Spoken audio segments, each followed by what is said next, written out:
The Civilization fan community is in a period of turmoil, and we've come to a crossroads. A question of significant gravity is upon us. Why is Jadwiga kind of No, we're coming up on half a year since the release of Civilization 7. The number of people playing the game is still in steep decline. For context, at its lowest point, about a year after release, Civilization 6 had 60% of the player count of Civ 5. Currently, Civ 7 has about a quarter of the player count that Civ 6 has. I think by now, most of us are just tapped out. It's not even a rage bait cycle anymore. Aside from some diehard haters, people have just moved on.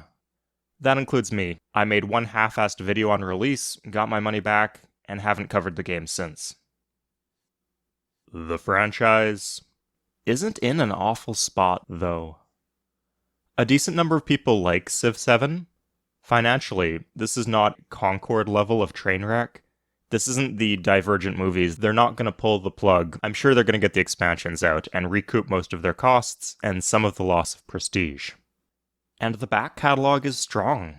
Civ 3, 4, and 5 are evergreen. People love these games, and the replayability is very high. Many franchises have tried to recover from worse, angling for a reboot after not one, but 2, 3, or 5 disappointing entries. If Sonic fans can scrounge up part of their sanity and get a little hyped for Sonic Colors Unleashed 2.0, I think it's a safe assumption that Firaxis has at least one more kick at the can. People are not done with this series. I think for like 60% of fans, myself included, the attitude is, GG, go next. But they've got to get it right. So, what is the next game going to look like? What does Civilization 8 have in store for us? Well, for the first time in the franchise's history, I don't think applying the 1/3 rule to Civilization 7 is an option. Civ 2 through 5 are all great games, but trying to bring back their glory would alienate the vast numbers of new fans who joined in the past decade. Their legacies will be continued through modding and open source projects. But for Civ 8, the best possible design strategy is just to pretend that Civilization 6 is the franchise's most recent game. You heard me, guys. Civilization 7 is getting tossed in the memory hole. That's right, we're fucking back, baby. Civilization 6 to Electric Boogaloo.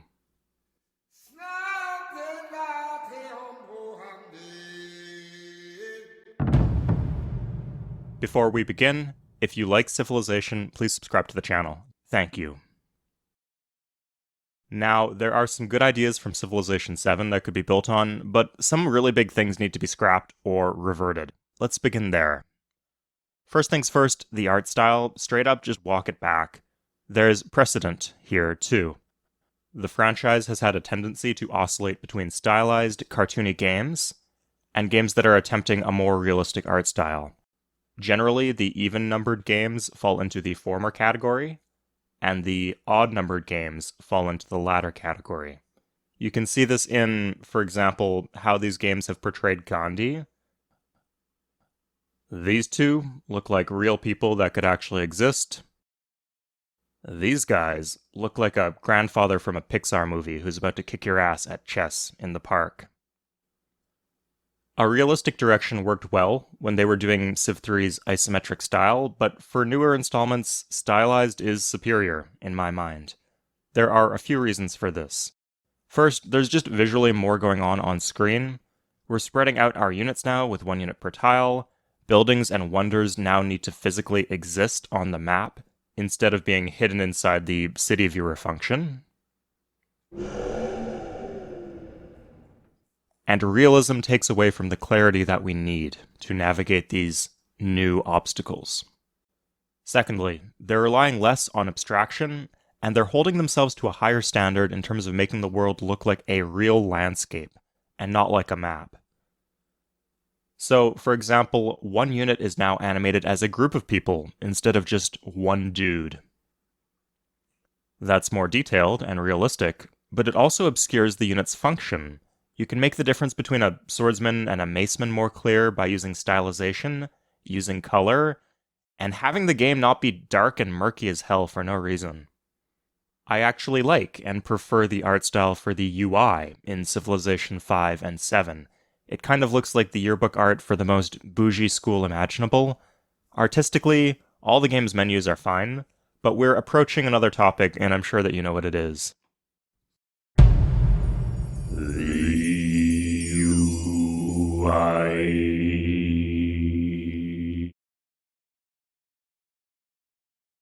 I don't know what on earth happened here, but the UI from Civ 7 was a disaster, and it needs to be more like Civ 6. I don't care who it was, or how hard this is to arrange, but whoever did the UI for Civ 6, just get him back working on the next game. And put him in charge of the map generation too. I had my complaints about Civ 6's UI, but it's like a 7 out of 10, and not a 2 out of 10. A lot of it was cleaned up by modders. Hire them, too. And make the game easier to access for modding, because this is clearly something that they are struggling to handle on their own, and they need outside assistance. These are complex games. They need a pristine UI. I love Civ 6, but at times I found that it veered towards needless complexity and intricacies in some of the systems. A lot of my issues with Civ 6's UI were related to that. After so many expansion packs and a lot of DLC, Civ 6 does have some bloat, at least to me.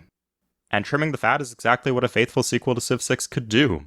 There is a core cluster of mechanics that, from what I can tell, weren't quite all there on release in 2016, but they're here now, and they just click. Bring them back. Mechanically, though, two specific things stand out in my mind as essential. The first is workers or builders. This is immensely frustrating because it seemed like they had things in a really good spot in Civ 6. You did a lot less micromanaging of builders relative to previous titles, and they had a big, satisfying, immediate impact when you used them. They fixed a feature that was one of the game's biggest time sinks, and then immediately threw their solution in the trash by cutting them from Civ 7. Workers are essential to Civ. You have them on the map, you're forced to use them, people work the tiles, and they see the yields change. It teaches us how to play the game. The second system that needs to be brought back is growth. To me, this is the main through line between Civilization 1 and Civilization 6. Your city has citizens. Citizens eat food every turn, typically 2. If you eat less food than you produce, your city grows in population. Citizens work the tiles around your city, or they serve as specialists, and they draw yields from doing this. To me, this is the core of what civilization is. Pretty much just that, wonders, and the tech tree. This is a very loose set of restrictions. The designers had so much room to maneuver. But with Civ 7, they decided to completely rework growth and city management. That could result in something good. It didn't, but more to the point, it means that the game just simply isn't Civilization anymore. Bring the basic growth systems back. You can introduce new yields. We started with commerce, production, and food. By Civilization 6, we had tiles giving faith, culture, and science. This is wonderful. Civ 7 had tiles give happiness. That's great. Keep that. It makes intuitive sense, too. Do you ever just find like a pristine patch of sidewalk between the Nandos and the Binley Mega Chippy and just disassociate in pure bliss? Don't let anyone tell you that the world around you cannot bring you happiness. One last thing. Civilization 7 made 2 intertwined changes to the template from like a plot or conceptual angle. The first is splitting the game into 3 eras. The second is divorcing leaders from civs and allowing you to mix and match.